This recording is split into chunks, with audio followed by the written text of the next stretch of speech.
Hello and welcome to the channel again. This is Sam trying to spin to win on Zwift. Well, that was a tough stage yesterday, man. And I certainly got an A+ certificate from the school of getting dropped twice. Wow. But I gave it my all, so I'm pleased with my effort, even if the result was not what I wanted. But I hope to bounce back somewhat today. You wish. So, we face another tough test today, the London Pretzel, or at least most of that course. Now, I showed Mr. FRR Race Control how to bake a proper pretzel in yesterday's video. I hope he listened. But in summary, we face around 30 kilometers of flattish or slightly bumpy roads before we get to the first climb, Fox Hill. That should take about 6 or 7 minutes to complete. We then go down a sharp descent, another 7 or 8 kilometers of bumpish roads before we go up the last climb, Box Hill. That one will take some 7 to 8 minutes, and then we finish at the top of Box Hill at the custom finish. I'm hoping the peloton will be sensible today and go relatively easy in the first 30 kilometers or so. And then after that, fair enough, it's going to be full gas. But so far on this tour, well, you guys have not been sensible. You guys are nuts. Well, expecting the peloton to be sensible is probably a bit too much to hope for. But we'll give it a good go today and see where I'll end up. Before we start action though, a quick look at the CRP Leaderboard after stage 2. And no, my situation did not improve. Looking at the top 10 in the CRP category, we can see that Mr. Darragon is in first place with a 0 E-gap. That is very impressive, as he must have won his first 2 races to achieve this. Mr. Gaunt is in second, followed by Mr. Himmelman in third. Now, I don't want to take anything away from these fine gentlemen. They are super strong riders, and I wish I was even close to them. But I honestly think they, and a few others in the top 10, are in the wrong category, as mainly Cat A+ or strong Cat A riders. But given the way that velo scoring works in this tour, and please don't get me started on that, I am so confused.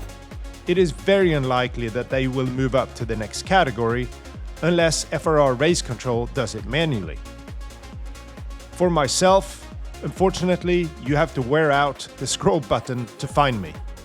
All the way down in 111th place, out of 125 riders that have completed both stages. Not where I want to be, but I'm a realist, so this is probably where I belong. Damn right. I hope to move up a bit, but as mentioned in my goals yesterday, if I can finish in the top half of the leaderboard, that will be a good effort for me, I think.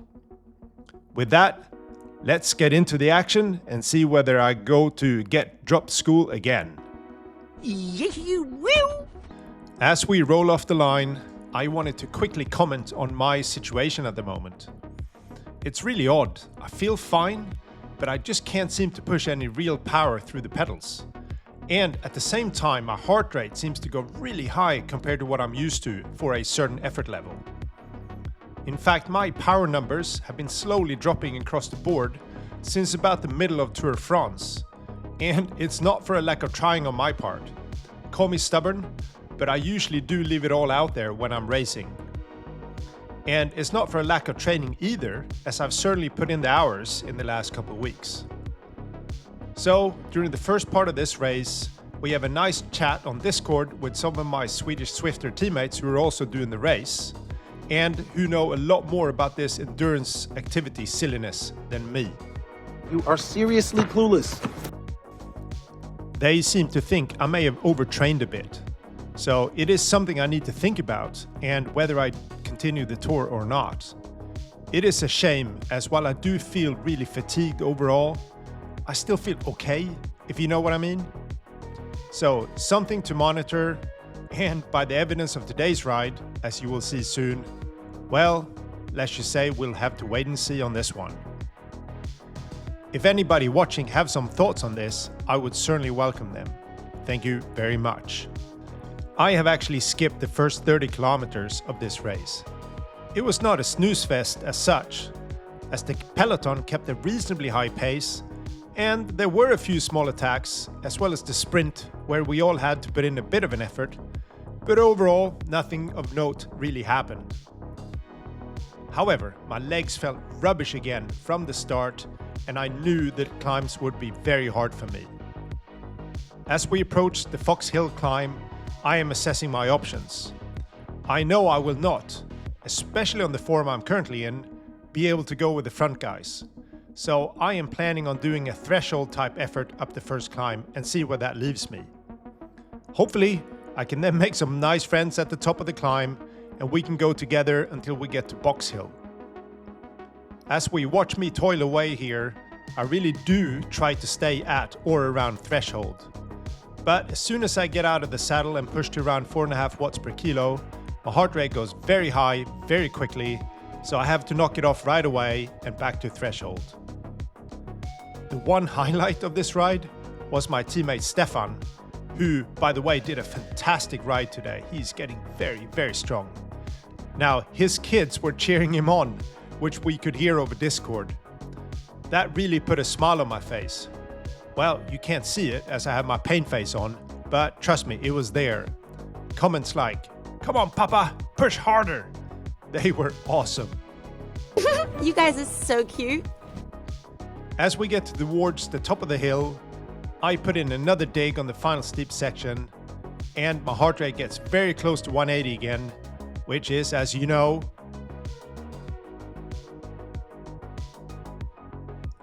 I am now absolutely toast, and I am not looking forward to the next climb. I did check the time and power on Fox Hill from Strava, and I averaged around 4.2 watts per kilo, and that was me at the limit. That is really poor figures for me, as I should be able to do that for at least 20 minutes. As planned, I find a few friendly faces, and we start going down the descent, with me desperately trying to get some air into my lungs. We have now skipped to the start of the last climb, Fox Hill. While we picked up a few stragglers from the groups ahead of us, nothing really happened in the section between the two climbs, as I predicted. I was right! But even though the pace had slowed, I really didn't feel like I had rested at all. And I know this climb is just about survival for me now. I don't care where I finish, I just want to get up the hill. So I tried to go at threshold pace again, and I managed that for around 700 to 800 meters of the climb. Then I have to drop as I feel like I'm on the limit, and we still have over 2 kilometers to go. From there, it's more of a tempo effort to the finish line, which was all I could muster.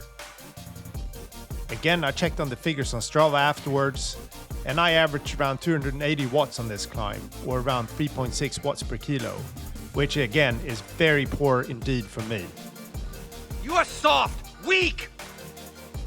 I roll over the line in 61st place, probably one of the last CRP riders in this race.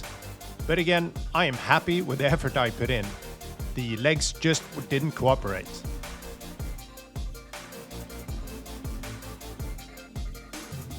Here are the top 10 in today's race. Congratulations on some very strong climbing. Chapeau to you all. I did want to highlight my teammate Stefan's performance. He has made some huge gains in the last couple of months and got a massive 5-minute personal best today, as well as a big bump in his velo score. Awesome, mate. Keep it going. You clearly need to have your kids watch you race always. For me, I finished in 61st place.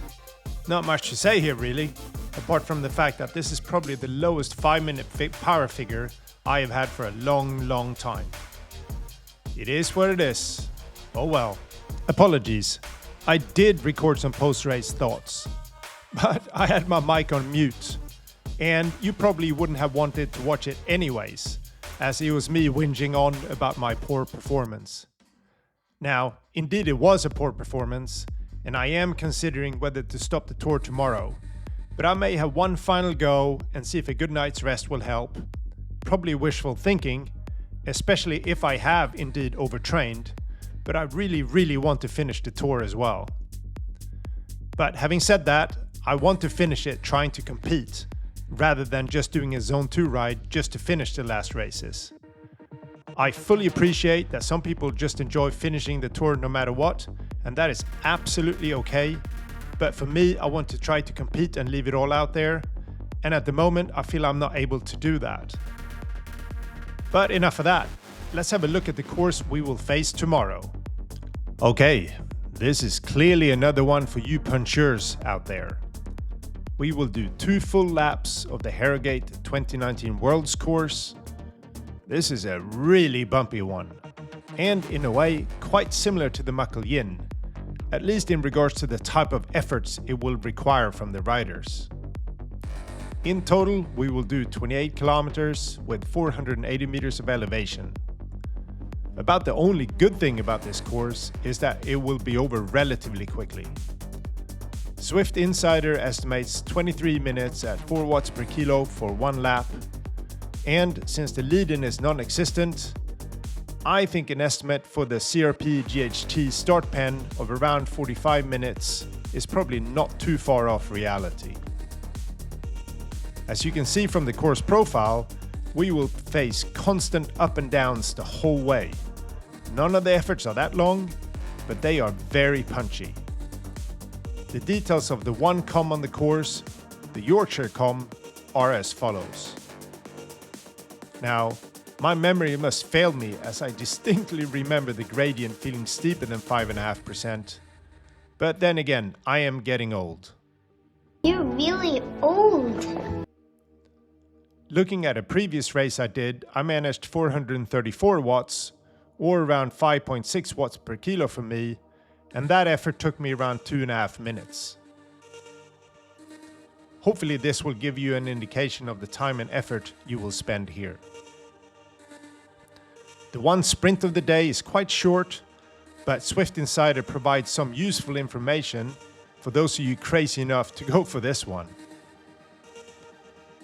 As far as how the race will pan out, I think this one will be, like the Yin, a really attritional affair, where riders will drop one by one when they are no longer able to produce the short sharp efforts needed. So expect a lot of selection points for sure on this course. As for wheel choice, again, very individual, but I'm probably going either with the Enve 7.8 or even disc wheels. Efforts are short and sharp, and it would be really nice to have maximum rests on the short descents. But hey, at least the pain will be over relatively quickly this time, right?